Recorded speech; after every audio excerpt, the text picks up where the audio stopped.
Steffanie.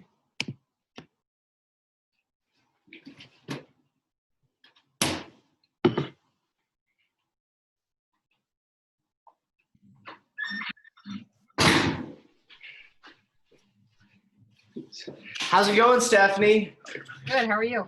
Pretty good. Boy, it went from 0, temp to 95.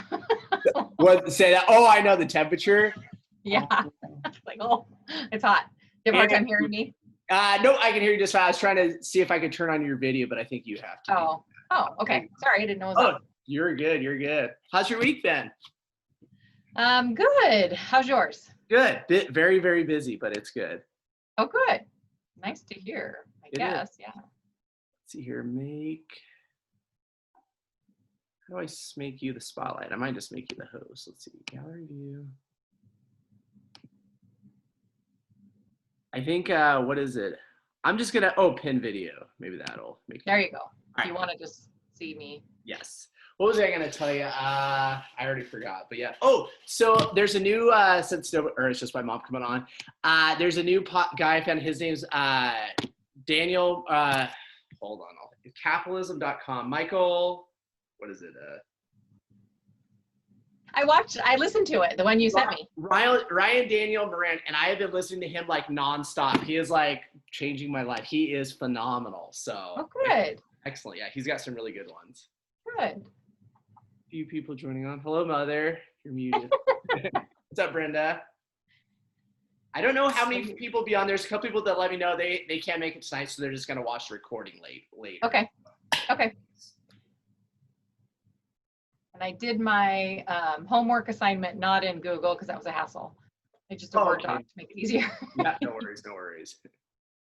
Cool. How are you doing, Brenda? Good.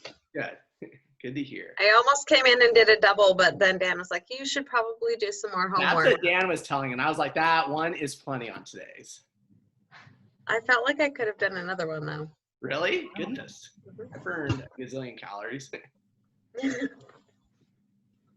That's amazing. Oh.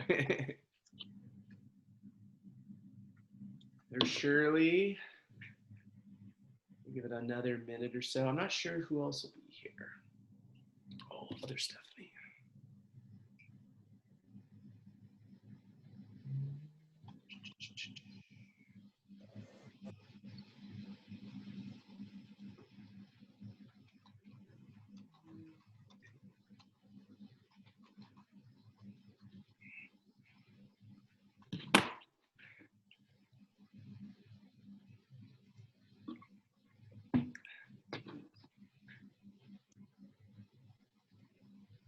And I'm sending you the homework. Okay, and then I'll email it out to everybody again. Okay. Are you just emailing it to me? Or? Yeah.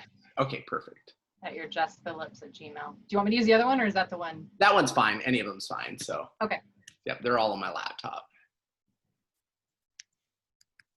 Cool. Well, we can get going if you want. Okay. And then everybody hops on. We can do that. Okay. So I kind of want some feedback from you guys. How did your thought downloads go? Was there anything that you had questions on from the last week, or you want to talk about? Observations?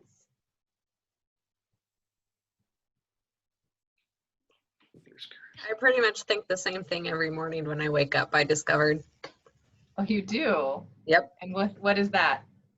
Holy crap, I'm tired and I don't want to do today. Oh, wow. Okay. That's pretty much the first thing through my head is, oh my God, can I just go back to sleep? Okay. Yeah, that's a tough one. Are there things you could do to make it so you don't feel that way in the morning? Could you go to bed a little earlier, or? No. No? Mm-mm. Okay. Well, so when you feel that way, I'm really glad you're not doing a lot more working out, because you kind of need to listen to your body. Is it new to be working out for you? No. No, but just feel that way every single morning. I wake up tired, I go to bed tired. Okay. Okay. What if you had a different thought? What if you tried to, in the morning, when you wake up, I mean, it's kind of like a reflexive thing that's the first thing you think of. And so if you keep thinking that, that becomes kind of that thought pattern in your brain. But what if there's a way to say something like, you know, gosh, I'm happy to be alive, or I feel great, because you can start to change the way that your brain thinks if you have a different thought. I don't want to say more positive, but a different thought. Did you write beyond just that? I mean, did you actually write down your thoughts? Yeah. And were there more than just that thought? Yeah, that's just always the first one. Okay. Okay. Anybody else have anything that they observed in writing down their thoughts? I think that I just feel like if I'm not going to get up and exercise, I feel guilt.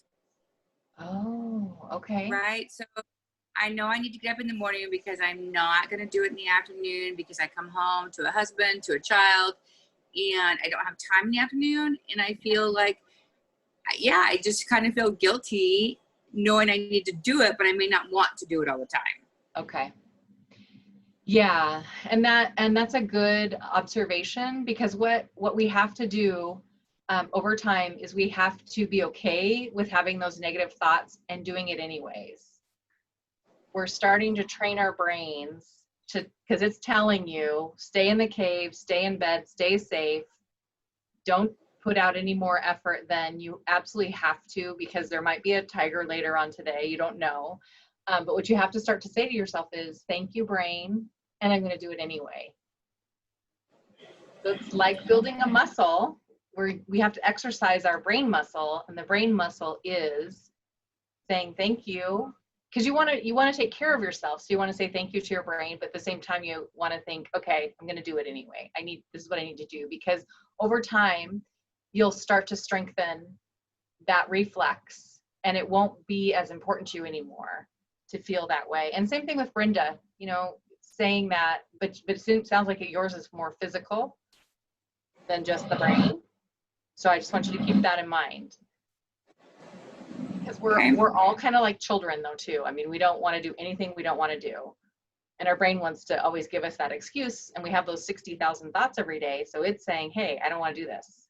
Right. Okay. Yeah. What about anybody else have some thoughts that from the thought downloads, or if anything was different this last week?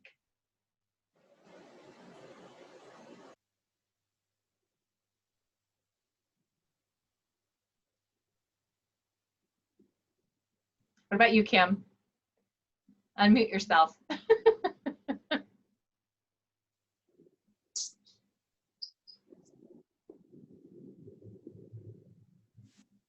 So for me, I think, well, the first thing I do when I get up in the morning is weigh myself, and that kind of determines my thoughts. If I've lost a pound, then, I have happier thoughts. If I don't, then it's like, oh, doggone it, a little bit, more depressed. But then in the evenings, I feel like I like to write down what I did do, right? Like I went to the gym, I didn't cheat, I walked the dog.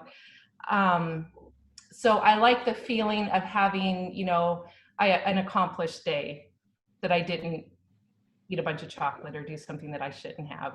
So, and also in the morning for me, the thought process, I'm more of a to-do person. So I want to write down things that I'm supposed to be doing. Mm-hmm. So I don't know if that's wrong or not. Okay. Well, it's not right or wrong, but that's not what you're supposed to be doing, because you're putting your brain into, this is what I need to accomplish today, instead of allowing yourself to start to listen in on what that brain is saying to you. And so it's great to just say, okay, thank you, and then go back to the thought download, because we have to start to observe what our brain is saying to us, and it's very resistant. It doesn't want us to look at what we're saying, what we're thinking. It's resistant to it. It wants to hide from us. Does that make sense? So like what kind of thoughts, like thoughts of I'm going to have a good day? For me, I don't think about those things. It's like what I have to do for the day. That's what I think about in the morning. Okay. So let's take the example of weighing yourself. So you get on the scale and you gain 3 pounds. Then I'm totally depressed, but yeah, then I really have to go to the gym. Okay, but that's a thought. That's a thought. Really And bad then, day. and so then you need to write down what you think about gaining those 3 pounds, what it means to you, because you only have yourself. And so we have to start loving ourselves no matter what, because that's the only way we're going to make changes, is when we really start to have our backs and care about ourselves. And so it's that you're allowing yourself to beat yourself up. Oh yes, yeah. I don't have any summer shorts I can fit into. Okay. Yeah. And so that's a thought. And I don't want to go buy new clothes that are bigger. I got rid of my big clothes. So. And that's another thought. That. So do you see that these are just all thoughts, and they are thoughts that you can have or not have, because you could say, oh, I'm excited to go buy some shorts that are comfortable. Right. Yeah. No, I think that I want to use the, I don't have any clothes that I can fit into because I, gained all this weight over the holidays and through the quarantine season, that I feel like the negativity will motivate me to stay more on track so I can get back into my old clothes. Yeah. And that works up to a point, and then it just doesn't work anymore. Okay. I mean, do you notice that? I think that once I get on a roll of starting to, I've only been going to the gym 2 times a week, but then, I've been walking the dog and that sort of thing. But I think once I start getting on the, where the scales start going down, then that also motivates me to stay with it, to keep eating right. But it just seems like even though I've been going to the gym and somewhat eating right, the pounds don't just melt off, especially as I've gotten older. Yes, absolutely. Yes. And so we're eventually going to go, because I don't know if you remember last week, with a couple of people, I went through a model where we took a circumstance. And so your circumstance is just a number on a scale. And then you make it mean all these things. You make it mean that it's not as easy to lose weight anymore, that you're not going to go buy new clothes. You're negatively going to motivate yourself to lose weight. And if you beat your dog all the time, will your dog come to you if you keep beating your dog all the time? I mean, that's an example. It's going to say, no, forget it. I'm going to stay over here in the corner of the yard. I'm not going to keep going over there. I know what she's going to do to me, and I don't understand why. That's kind of like what your brain is saying. It's like, it doesn't, so you have to get beyond that thought to the feeling of why do I want to. You don't want to feel that way, but why am I allowing myself to feel that way? Because when you start to be positive with yourself, then it's easier to love yourself and have your back. And that's the only way you're going to change, is if you start to care about yourself. It's kind of a weird thing we have in our brain. I mean, we're so fortunate. We have this wonderful brain, and we use it for all these bad things. Does that make sense? So what should the positive thought be in my head when I wake up to motivate me to get back into my old clothes? I don't know. What should it be? I really want to take off this quarantine weight. Okay. That's the only thing. That's like where I'm stuck right now. Okay. So the circumstances, you've gained some weight. And what are some positive thoughts you can have about that weight you've gained? I can't think of one. Okay, so let's get to a result then. Let's talk about a result, because our thoughts, our circumstance creates our thoughts, which creates our feelings, which then tells us what actions we're going to take and the results we're going to get. And so your thought is, I've gained weight. I've gained quarantine weight. I mean, sorry, your circumstances, you've gained quarantine weight. And you could think a thought like, everybody has. If everybody went and jumped off a bridge, would you? I mean, you can think that a different thought, and I can't tell you the thought because it has to be a thought that you want, but the result you want is to lose weight. That's your result. And so by thinking negative thoughts and having negative feelings about yourself, you're not going to motivate yourself to take action that's positive. you're going to just keep spinning in that negative. Does that make sense? Okay, I think so. Okay. And so when you think about losing the quarantine weight and the result might be lose 10 pounds or I've lost 10 pounds, the feeling, what's an exciting or inspiring feeling for you? If I lost 10 pounds, I would be euphoric. Okay, so the feeling is euphoric. So if you are feeling euphoric, what kind of thoughts would you have? I would just be really excited because then I could fit back into the clothes that I fit into when I got done with one of the challenges. Okay, so you could fit into some clothes. So you're excited. Your actions would be, if you feel euphoric, what actions would you take? Oh, I would just stay on the right track. I think that once I get my weight to where I want it to be, it's easier to maintain that. And then I just want to continue to go to the gym at least 3 times a week and just to stay on that track. Once I stop, then once I stop weighing myself, then the scales just go way up. Mm-hmm. Yeah. And so do you see by feeling euphoric, your actions would be to stay on track, to go to the gym 3 times a week? Okay. So Yeah. that's all that this is called the model. And this is what I've learned in the life coach school. And this is really important because we have no control over the circumstance, the things that happen out in the world. We have no control over it. You've gained weight and now you have no control over the fact that you gained weight. I mean, you now have weight on you.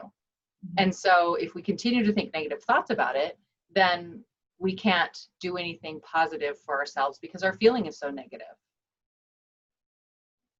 Does that make sense? I think so. Okay. It's a new concept. New concept, yes. And we'll talk about it a lot. We'll talk about it a lot. Kirsten, is there anything you want to share?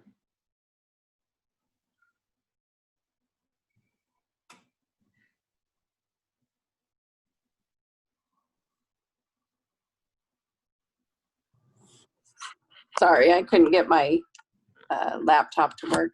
I think I'm with Kim. I wake up and I have thoughts of, okay, this is what my day looks like. This is what I have going on today. What am I going to wear? You know, what do I have after work? And I don't feel like I wake up and think, and even though I'm trying to be aware of, okay, what are my thoughts? I'm not thinking anything real personal or deep, I don't think. Okay. Okay. And so again, it's just taking even 5 or 10 minutes and sitting down with a pad of paper and just writing out thoughts. Because when we keep them in our mind, it's easier for us to hide our thoughts from ourselves. Does that make sense? Yeah, which I don't have that time in the morning. And then to even force myself, it's the same thing. Like I'm sitting there thinking, okay, what am I supposed to be thinking that's different than what I am? I don't feel like I'm beating myself up or that I have a bunch of negative thoughts. I mean, I try to think, okay, have a great day, and you know, try to be a positive person and work hard at that during the day. But I don't know. Yeah. And so I do a thought download every day and I write out about a page. And in the beginning, I could hardly think of anything to write out because I just, you know, it's like, I don't even know what to say. But then what's happened over time is once you get in that habit, it's easier to write out a few more things that you're thinking. And then for me, at least, it's reoccurring. I have a lot of the same thoughts over and over and over about myself, and they're not that great. And so that's just something to become more aware of. We're trying to kind of look inside of our head, if that makes sense. Okay. Yeah. All right. Thank you for coming on. What about, does anybody else have anything they want to say or any questions about what we did this last week?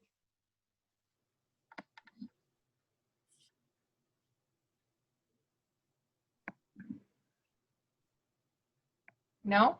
Okay. All right. So I'm going to talk a little bit more about what we're going to go over this week. And we talked briefly just for a few minutes about lifestyle eating last week. And all that is is just planning ahead of time the food you're going to eat and thinking about eating for your lifestyle, that you're not on a diet or a restricted plan, that you're going to start eating this way from here on out. And so when you think about eating for your lifestyle, you don't want to try to be unrealistic about the food you're going to eat. You want to be really realistic about it. And you want to cut down what you're eating, but if you, I don't know, if you need to eat certain things in the beginning, especially, you just want to be realistic about what you're going to eat. If it's super restrictive and you're not going to be able to go one day, then it's not a good idea to try to eat that way. And so that's what lifestyle eating is called. And then it's planning 24 hours in advance what you're going to eat. So writing it down, what you're going to eat for tomorrow, and then sticking to that plan. So when we're thinking about lifestyle eating, the other thing we need to start to do is think about spending time with our future selves. And our future self is that person that's at their goal weight, that's in shape, and they look and feel great. And so everything that happens in our lives, it starts in our mind first. Our mind, if it couldn't conceive how to work out and eat, we wouldn't be able to accomplish anything, because it has to happen in our mind first. And a lot of times you'll have to think about these things in your mind for weeks and weeks and weeks before you start to change your habits and your patterns, because that's what's happening in your mind. It's the super smart brain, and at the same time, it wants to just take everything that we do and make it easy to follow and take it over for us, so we don't even have to think about it. So we don't have to use our prefrontal cortex, which is that thinking and planning part of our brain. But by writing down what we're going to eat, we're using our planning brain, the prefrontal cortex, the part that helps us think about things differently. And so our thoughts about ourselves are so important to our progress, because over time, we'll start to think about ourselves, if we keep thinking of that future self differently, and it won't be a struggle anymore. What's happened to people, to everybody most of the time, especially people that have gained weight, is that we've just lost faith in ourselves. We've allowed ourselves to gain weight, and we don't take care of ourselves or put ourselves as first and most important in our lives. We've allowed other people to kind of take that spot. And, our lives are very busy, and that happens naturally with having children and, things that we have to take care of. But we have to start to put ourselves back in that first position and have faith. And our brain is constantly testing us, because it doesn't want us to have to think about things. So it's constantly saying to us, when, hey, I'm going to eat this today, I'm going to eat a salad. And it'll say, are you sure? Are you sure you want that? There's some cookies over there. It's much better to eat those cookies than it is this salad. And so once you start to do more of those thought downloads, you'll start to observe your brain and what it's saying to you, which is not very nice. And so that's why the planning ahead of time and the lifestyle eating is so important. When you start this lifestyle eating plan, it's good to just stay on kind of a very simple plan for the first 2 weeks. Don't change a lot of things up. Just stay on that plan for that time. So planning ahead what you're going to eat, and then writing down what you did eat and at what time. And so I'm sure you guys have already been doing this if you're tracking and you're using a diet tracker of any kind, or food tracker. It's really important. And to choose the foods that benefit your body. So good foods that fill you up, keep you fuller longer, and those are fats, veggies, and proteins. This isn't a class about food plans or when to eat or what to eat. It's just a very simple way to start eating for your lifestyle. And there's tons of stuff out there if you wanted to know the macros. And I know Jess kind of does help you with that part of it. But just keep it simple. And then as you start to become more in tune with the food you're eating and how you're feeling, then we can start to handle all the other stuff that happens in your brain. And that's where the real change happens. Once you've been on your eating lifestyle plan for about 2 weeks, then you can plan ahead and have a joy eat. And what a joy eat is just eating off of your food plan, eating something that is rewarding to you. It's not like going through the McDonald's drive-through and having a bunch of Happy Meals, or I don't know, a bunch of food, but just something that makes you feel like a reward that you've been able to stick with this plan. Same thing, write it down 24 hours in advance and then eat it. When you're eating something like that, that is a joy eat for you, take the time as you eat it with each bite. What does it taste like, and what kind of sensations do you have in your body? What we're trying to uncover is the relationship between the dopamine, the hits we get in our brain from eating food, and what's actually happening in our body. You'll see that your mind, there's a lot more in your mind about the food you eat. And as you see yourself as a thin person, that is what your brain will direct you to. It's always looking for answers to the questions we ask it. Not the questions like, why did I eat that? Or I'll never reach my goal weight, or I'm not going to buy any new clothes. I'm just going to be really uncomfortable in the clothes I have. Because what our brain is going to do is it's going to go out and find evidence for what we're asking. And it doesn't understand a rhetorical question or a question that's not an answer, a statement we're making. It just goes out and looks for reinforcement for what it is that we're thinking. And so whenever we request our amazing brain to find evidence to confirm something is true, so if we ask questions like, how will I feel when I stick to my lifestyle eating plan all day? How will I feel? How will I create more joy in my life without food? That's another really good question. And so it's going to go out and try to find answers to those questions for you, because that's its job. And so start to think about the better questions you can ask yourself instead of just being mean to yourself. And so we talked a little bit about intermittent fasting, and I know you've heard a lot about it. And that's just an easy way to eat less food and to have a simple eating plan. And if you go on YouTube, you can see Dr. Jason Fung. He's been working on this for years and years and reversing diabetes for obese people for years. And then I'd mentioned Dr. Mark Hyman last week, and on YouTube, there's tons of stuff. He has a Facebook page, and they talk about the research. And so they're the experts on this. But some of the things that they have found is that people are living longer, they have less inflammation in their bodies.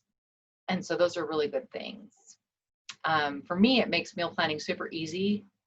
I eat almost the same thing day in and day out. And I just like that because I don't have to think about, a bunch of meal prep.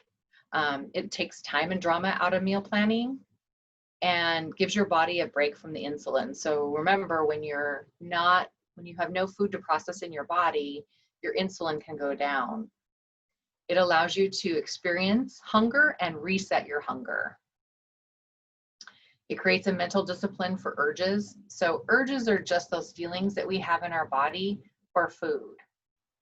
We have them for lots of things, but people will say, I just cannot control myself. I just can't not eat the pizza. That's just an urge that you have that over time you become programmed to. It allows you to learn the difference between thirst and hunger. So anytime you feel hungry, to drink that 16 ounces of water before you eat anything, because what would happen is if you were really just thirsty, then the hunger goes away. It doesn't come right back. If you drink the 16 ounces, what will happen is your body will feel hungry again. It'll tell you, I need some food.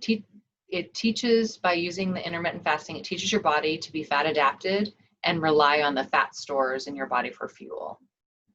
It increases sensitivity to insulin, so that insulin resistance is a very serious problem that about half of our society experiences in this day and age, which means that they say 50% of us will have diabetes if we don't learn to deal with insulin sensitivity.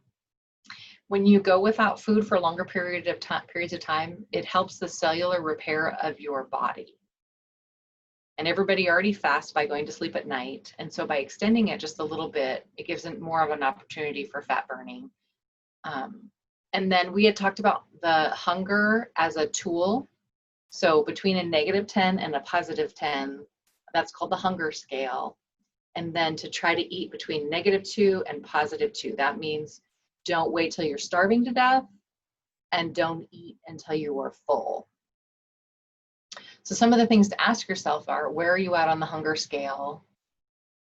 And these will be on the homework assignments that Jess will send to you. What does hunger feel like at a -4 or a -8? And so those are just good things to start to tune in your mind and ask yourself. And then after you've been avoiding flour and sugar for 2 weeks, go back and ask yourself the same questions. Where are you at on that hunger scale? How does hunger feel when you're at a -4, when you're at a -8? It'll be interesting to notice the difference. And then define the difference between the following hungers. When you feel emotional hunger, when you feel the withdrawal from flour and sugar, and when you feel physical hunger, because there's a big difference there. Does anybody have any questions? Anything I'm talking about?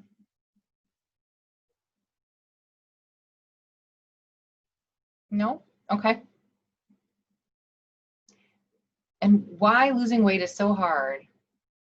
The withdrawals and the feelings in our bodies, the cues we experience on a daily basis, commercials, fast food restaurants, lots of food at our workplaces, those are cues for eating.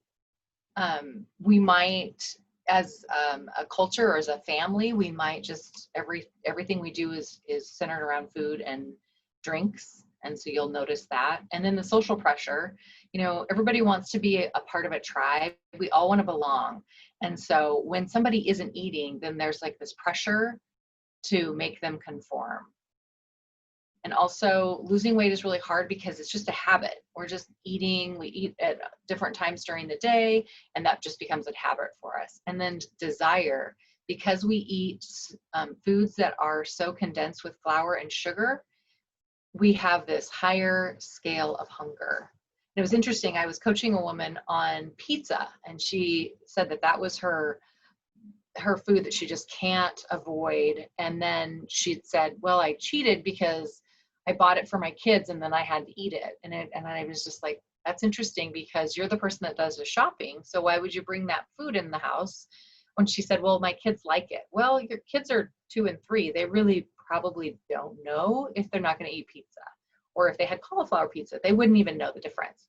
And so we use that kind of as a problem as well. And if there's just foods you cannot not eat if they're around, you just want to keep them out of your house.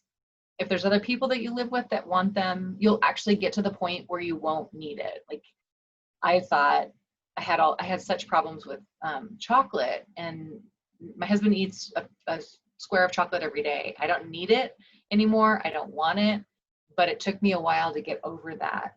Thinking about it all the time. It's there in the pantry. I can't have ice cream in my house though. Absolutely not. Because ice cream is, the perfect combination of fat and sugar. And then as we learn emotional maturity, and that's just learning how to deal with our emotions in a different way, then we don't have as many cravings in our body for food. As you start to restrict what you're eating, your body's going to go into protest. Your body wants to maintain homeostasis, or the status quo in your body. It doesn't like anything to be different. And so it's going to protest. Your brain goes into that dopamine withdrawal. So those are those little hits of pleasure we get when we're eating food that is high in flour, high in sugar and condensed flour. So super nutrient packed food, or even like a smoothie where we take out all of the fiber, and then it's just tons of sugar. It's natural sugar, but it's just tons of sugar in a smoothie, and nothing else is there to kind of counterbalance it. Your body will also go into glucose withdrawal. So that's something to be concerned about, and you just want to keep an eye on it when you feel lightheaded and things like that. But those are just things that happen in your body when you're starting to intermittent fast. And your body doesn't really want to tap into the fat stores because it is harder for it to process. It's kind of like bad fuel in your car. It takes more effort for your body to convert the fat, and it will do it, but it's going to protest first. It's going to say, I'm excessively hungry, you need to eat something, or I'm going to have to go inside and take care of that. And it's just, it doesn't want to do it. So you'll notice that. You might experience negative symptoms and emotions. So you might feel a little bit more emotional than normal, or become angry or edgy. And so that has to do with that withdrawing from these old ways that we've been eating for a long time. And when we stop buffering with food, so buffering with food is when you have an emotion, you maybe don't even realize you have that emotion in your body, and so you stuff some food in on top of it so you don't have to feel it or deal with it. And so that's why that thought download is important, because those things will start to come up the more you get away from just using food. And not everybody uses food, but there's things that we buffer with. I shop. I love to shop. So it was a big buffering problem during COVID, because I couldn't go anywhere. It's not like shopping online. It's like touching things at the store. So it's just very interesting as we have those wonderful opportunities to deal with our emotions instead of hiding them. You might be very moody or emotional for no reason, or like I said, kind of be upset with people. And so it's just something to think about and notice, and then write some stuff down when this is happening. Just take a minute and write it down. And the reason you want to write it down is because there's an acknowledgement that happens when you put something down on paper. When you have the emotion, and even if you think about it in your brain, you don't process it through your body. And those urges in your body, they only last 60 to 90 seconds. So when it's like, I need to have ice cream, if I just sit with it for 60 to 90 seconds to say, why do I need ice cream? What's going on? And allow it to go through my body and name whatever the emotion is or the feeling is, then that feeling can go through my body and I'll be okay. I'll survive. And it's only 60 to 90 seconds. And I didn't know that in the beginning. I thought it was like, it lasted forever, and it doesn't. If we are not used to feeling or addressing our emotions without food or drink, it will take some time. And it will take us taking the time by doing those thought downloads. And if you can't do it first thing in the morning, maybe you want to try to do it during your lunch. But again, it's not a to-do list. It's taking the time to start to acknowledge what's going on in your brain. If you have relationships in your life that are stressful, it may be hard to handle when you take food out of the equation. So if there's a lot of tension, you just want to be aware of that and start to focus on what that tension is instead of just taking and eating food. And I call that unresolved emotions, because that's generally what it is. And the bad thing about food is we need to eat. It's not like being an alcoholic where you can just restrict a beverage and not drink it. And you don't hear an alcoholic saying, but we have to drink, because they don't. They restrict that part of it. And that's all we're going to be doing, is just restricting those types of foods that are triggers for us. And so the foods that are acceptable to eat are veggies, meat, fat, and water. If you are a vegetarian, then beans, those types of things as well. That is your minimum requirement for good. Everything else is just optional. So all the other food that you want to add is just optional. When you say you have to eat, that is exactly what you're referring to. When someone gives up drinking, they don't give up all the beverages, they just give up the ones that have alcohol in it. And so we're asking the same thing. Again, shopping on the outside of the store, those high calorie dense foods are in the middle. And then, when we have a problem and we make a mistake, it's just being okay with it and saying to ourselves, being kind to ourselves. Gosh, I wonder why I ate that. And start to ask those questions of yourself, because you have to have your back. You have to be the person that's going to be caring, and you need to be able to trust yourself enough to be okay with that, to be okay with, okay, I messed up. What am I going to do different? And I got you. I'm going to be okay with it. It's kind of like having a parent and a child, and they're both inside your body. And then the other thing you can say to yourself is, maybe I've just had enough of that for my lifetime, because it's true. So food journaling, and that's an eating lifestyle, but to track the licks and the bites and the tastes. And so I make something, I add food in for my husband, and so my excuse might be, oh, I'm going to taste the rice to make sure it has enough flavoring in it. I need to write those down instead of just saying, oh, I tasted the rice, but I'm not eating rice, but I did eat it, so I have to kind of write that down. And so that would be starting now. Write down everything that you've eaten in the past 24 hours. Make some notes on why you made the choices that you did and how you felt physically throughout the day. Because the other thing to start to notice is if you have any food sensitivities. So I went to a homeopathic doctor, and they said that I was allergic to shellfish and potatoes. And I was like, I don't think I am, whatever. So I kind of blew it off. But when I really got serious about it and eliminated all the yeast and all the potatoes, sweet potatoes and potatoes, I noticed a big difference in my body. And so those are things it might take you a while to come across. But if you have allergies, skin sensitivities, you're going to find that when you start to eliminate certain foods, and it's usually flour and sugar, then you're going to notice you feel differently. Your mood is going to be better. And then what is your ideal food journal? What does it look like? What do you want to eat? When do you want to eat it? How do you imagine you'll feel physically and emotionally when you eat the right way, the way for yourself? Maybe you won't be so tired in the morning. Maybe you'll sleep better. That's another thing that I noticed when I really started to cut out the sugar, especially, is that I slept a lot better. I didn't wake up all night long. What will you become when you are the person that doesn't eat flour and sugar regularly? Who will you be? What will that look like?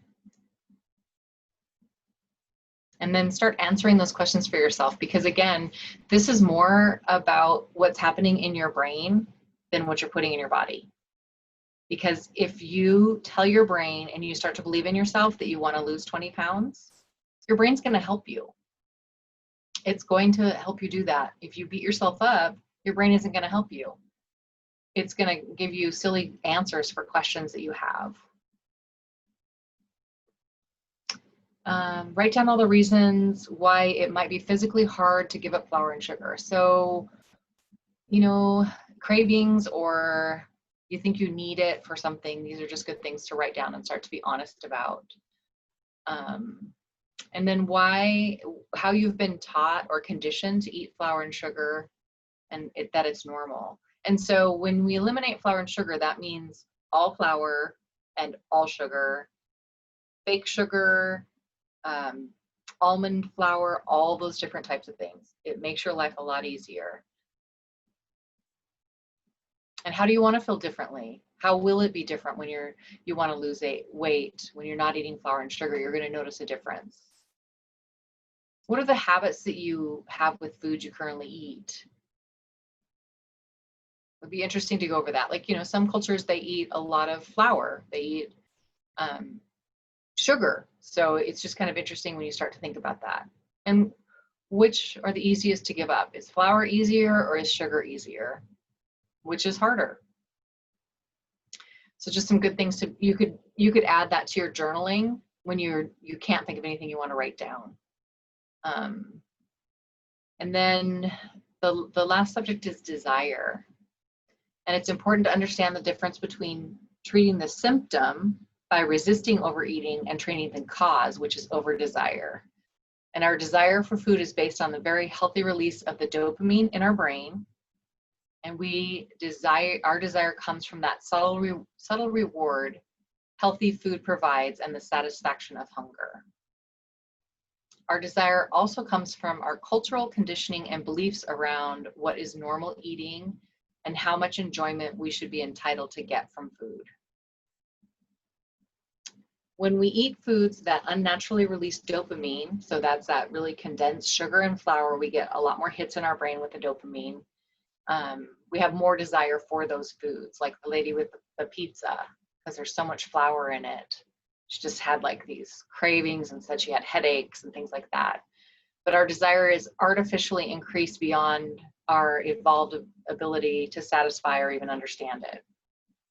When we try to cut back on the foods in order to lose weight without addressing the desire, we actually increase the desire for food by withholding it. And that is why our willpower seems so low.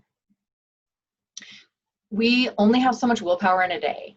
And so if you get angry with yourself that you can't resist willpower, you cannot depend on willpower to keep you from eating things that you might desire. But as you get rid of the foods that cause you to desire food, then you won't need as much willpower. You'll start to think about food differently, and you'll crave those healthier foods.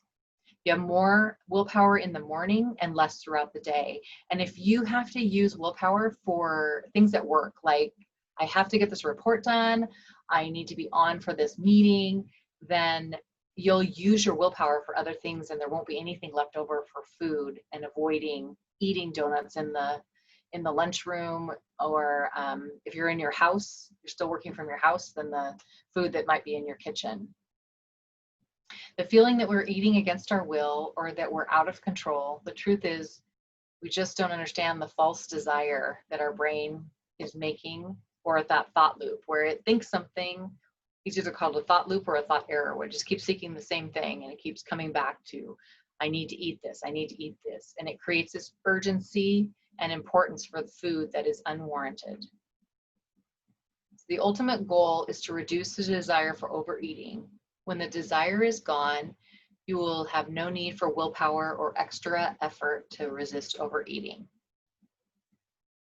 Understanding willpower, now, appeal, and delay. So willpower, like I said, it's something we try to resist to overeat. It's temporary and it's limited. And if we don't have enough, then we're not going to stop, and we don't have enough willpower to compel us to stop. Now, appeal is our brains are evolved to believe that pleasure now is good. And it feels good now, it must be good. But because our brain hasn't changed to adapt to our environment, we have to use our prefrontal cortex to overcome this conditioning. The only time this works is when we are eating foods our bodies are designed and adapted to process. Delay. Our ability to delay the pleasure, it's kind of like having a goal when you tell your kids that if you make your bed for a week, then you can have this thing at the end of the week. We've over time just stopped doing any kind of that delayed gratification, and we want everything instant. And we get more hits of dopamine from our phones all the time and from Facebook because we have this constant reward. When somebody likes a post, or, and you'll see this with teenagers a lot, they talk about this a lot. If they don't get positive reinforcement from people, then they have a lot of problems in their brain, and they don't feel accepted. And so that's just that delayed gratification. So it's us trying to go back and reprogram our brains from where we used to be. And since we have so much more coming at us all the time, it's harder for us to do it. And it's not as acceptable anymore to delay that gratification. And then allowing and processing those urgent feelings, and that's really important. And there are 3 things that we need to do with an urge or a feeling. We can resist it, we can avoid it, or we can process it and allow it. And the huge difference is when you have a feeling about something, about being upset, that you're not going to allow yourself to have a donut. Resisting it means you're going to be upset with yourself, but you're going to push it away or avoid it. I'm not going to go in the kitchen because I know there's a donut there. I think I'm going to sneeze. Or if you allow it and process it, what does it feel like when I don't eat that donut? And you just let that go through your body and you think about it. Then you disempower all the food and all the things that are happening that are counter to what you want to accomplish. And that's what it's all about. We have all these misconceptions about feelings and how we should be comfortable all the time. And it's the idea that we need to be comfortable all the time that is ironically perpetuating our misery. When we learn how to truly process our emotion confidently, we stop needing to escape the food. We become less afraid of feeling anything. And when we aren't afraid to feel, everything we do is done with courage. Being able to resist to stay present with our emotion and urges takes practice.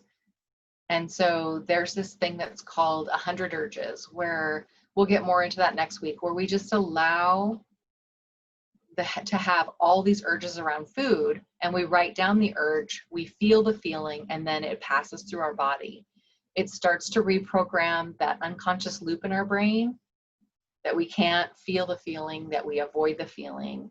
In the beginning, it's a lot harder, but then as you get more urges and you keep track of them, and even the first 20 urges that you feel and you let go, then they don't have this huge power over you, and you start to understand that you have your back and that you don't need to eat things or handle emotions in the wrong way.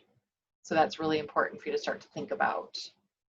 And this is all goes back to, again, being kind to ourselves and having your back. No matter what the thoughts are that you have in your head, you're going to be loving and commit to that. And so sometimes it might be just when you feel these feelings in your body and you are upset, just even saying, sweetie, what's going on?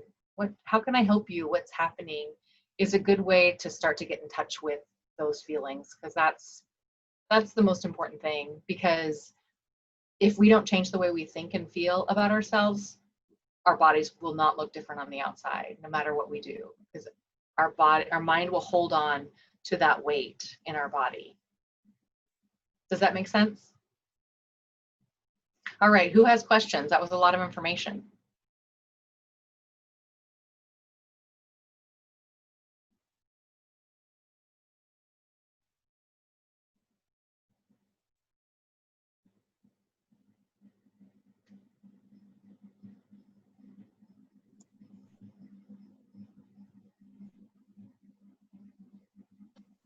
Hey, Brenda. Hi. Hi. What's going on? It's a lot of information, and I found even this week, especially just trying to pay attention to what my thoughts are, because they're not nice to myself. Yeah. And just the amount of effort that it takes and the amount of energy it takes to pay attention to those things and try to change those, or start to even try to recognize those things and work towards being kinder to myself. Just the amount I realized just in this week that it's easier, I guess, to allow that negative cycle to continue, because it is such an effort to make that change.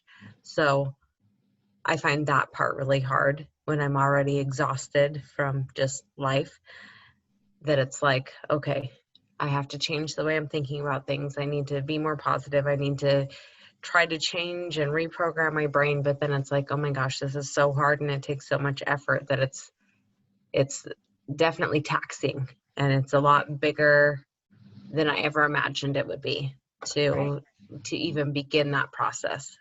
So. Okay, so is there a reoccurring circumstance that you find yourself in that you recognize the thoughts coming from? Two things. One is my body image. Okay. So there's a lot of negativity tied to that, and that's like a spinning wheel in my head all the time. And then the other one is my relationship with food, and like the ongoing argument with myself of, you don't need that, you don't eat that way, that's not gonna get you to that future self, and trying to work through those things. So then it's like that whole negativity related to food is the other half of it. Okay, so do you think that the body image is more taxing, more negative, or is it that relationship to food? you don't eat that. You don't need to eat that. Which is weighing more heavily on you, or you think about more? The stronger of the two is definitely my body image and the way that I see myself. Okay. And so when you say body image, when you look in the mirror, is that what you're talking about? What you see in the mirror? Okay. Yep. And so you see something distorted from what people tell you you look like. Is that right? Mhm. Okay. And how do you see yourself when you look in the mirror? I still see myself weighing 300 pounds. I look in the mirror and I see myself 145 pounds ago. Okay. Okay. So, and what do you look like? What does 300 pounds look like? Overweight, unhealthy, unattractive. Okay. All right. So you see yourself at 300 pounds. And so when you see yourself at 300 pounds, what are the thoughts that you have about being 300 pounds? That I don't like myself, Okay. that I don't like the way I look. Okay. All right. You don't like the way you look. And this makes more sense then with you feeling tired and driving yourself so hard. Okay. And when you think the thoughts that you don't like yourself and you don't like the way you look, how do you feel about yourself? Poorly. I don't know. I don't have a specific, I don't think there's a specific word that comes to mind, just that I, in general, don't like myself. Okay. And so is it self-loathing? Would that be the? Probably, yeah. Okay. Okay. So you see yourself in the mirror weighing 300 pounds. You've lost 145 pounds, but you don't like what you see. And so you feel self-loathing towards yourself. And so from there, what are the actions that you take? I try to work even harder. Okay. Push myself harder in the gym, stay even more focused on trying to stay on track with my meal plan, and then that then carries over into that negative relationship with food. Okay. And the result is from having that negative relationship with food and pushing yourself really hard, the result is what? What is the result you're getting or not getting? Well, it's kind of like what Kim was saying, where it's like that negative feeling then like motivates me to work harder and do more, even though I know that that negative feeling is wrong or incorrect or not accurate. It's still that negativity that's there, but then that motivates me to do more. For now. For now, yes. Because it won't always, and it didn't before. Because And there's times where it still doesn't. Okay. Okay. And so what kind of a feeling, if you looked at somebody else that lost 145 pounds, what kind of feeling might they be feeling about themselves, do you think? I don't know, proud. Proud. Okay. Could you allow yourself to feel proud about yourself? And there are times where I do. Okay. At times you do. Okay. And it's not super easy to go from self-loathing to proud. It's not easy because you're still looking at the bad or the old body image and trying to jump ahead to feel proud of yourself, which anybody and everybody probably feels proud of you on the outside for you. Right. Which makes it even harder, and it almost makes me have this like underlying guilt about the way that I feel about myself, because everybody else is telling me how great I am and how they look up to me and all this stuff. So then it's like I have this underlying level of guilt about feeling that way about myself, or having those, making mistakes, or not staying completely on track, or if I gain weight or whatever, then I have this overwhelming guilt about it on top of already feeling bad about myself. Then there's this level of guilt that comes along with it, because I feel like I know better. I've done this. I shouldn't be doing this. Why why am I still doing this? And then it's like this whole level of guilt, because then I think about the people who are proud of me, or, you know, then I feel like I'm letting people down or whatever. And so then there's this overwhelming guilt that comes with it. Okay, yeah, I can see that. And again, you're allowing proudness to become guilt for you. And so guilt is kind of like one of those universal feelings that we say, but it's not really the truth. It's something else that's under there that it's hard to dig down and get to. And so what we're doing now is we're doing an intentional model. So we're looking ahead and we're saying the way that you're going to be able to motivate yourself in the future is to feel proud about yourself, which you should definitely feel proud about yourself. You have reinforcement from other people telling you that they're proud of you and they look up to you.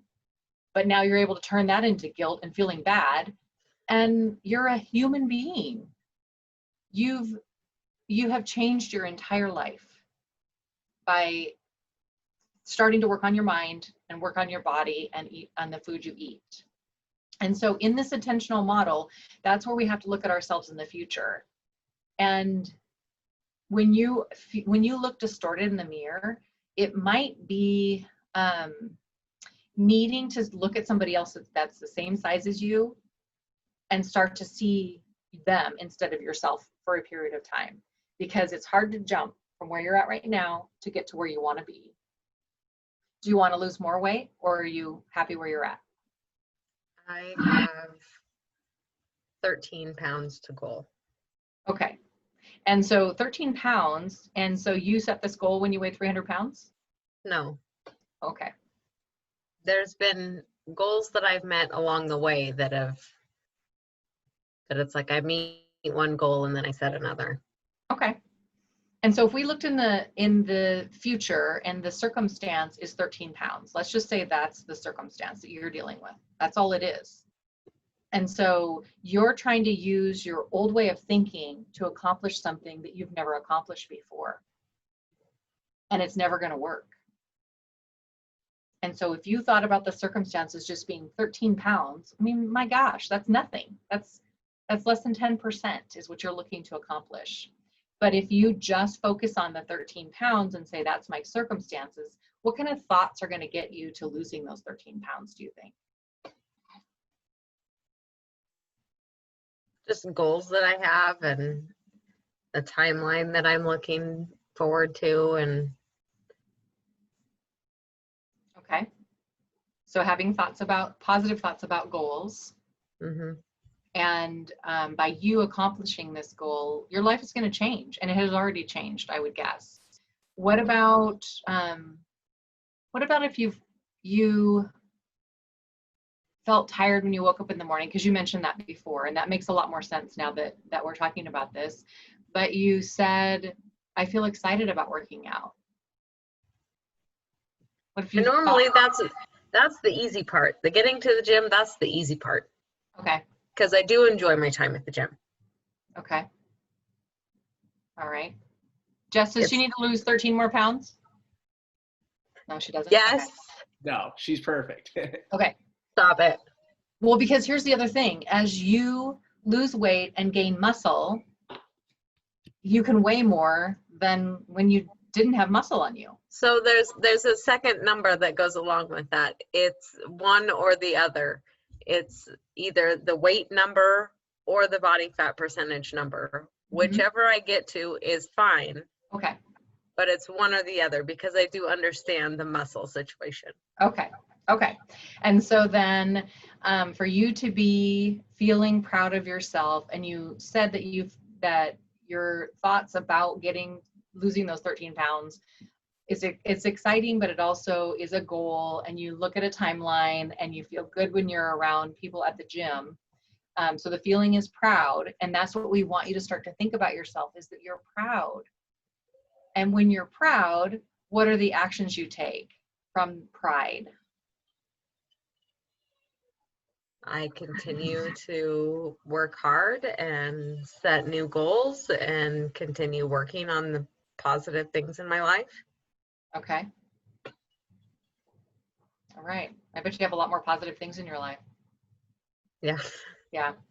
Okay. And so by continuing to work hard and see the positive things in your life, what is the result that you're going to get? Hopefully a better overall image of myself when I think Okay. about myself. Okay. So a better body image. Okay. And so do you ever look at pictures of yourself standing next to other people at the gym and see what you look like? Yeah. Okay. Because again, your mind is still way back where it was. And now you need to think about yourself in the future and how you look. How you look right now. And Jess says you look perfect, but you still have something you want to do, that's fine. Okay. But you have to start thinking about your future self more. Spending time, writing down, talking about being excited, how proud you are of yourself, and know that this is probably just a pattern, a repeating pattern with lots of things in your life. Like when you have such disapproval, it usually comes from somebody else in your past, and it doesn't matter because that was their thought. It's not your thought. Your thought is different. Did this help? Yeah. Okay. So what I am doing is I'm coaching one person and you all get to watch, but I'm sure there are things here that you can take and think about for yourself. And so the most important thing for you guys to be doing is doing those thought downloads and not just thinking about food, but thinking about the emotions behind the food. Okay. So Jess has some homework for you that he'll send out to you guys, and just do the best you can. We're going to meet next Tuesday, and come with questions and be open, because this is the only way that we're going to make changes is by being open. Thank you guys. I've learned so much. Have a great week.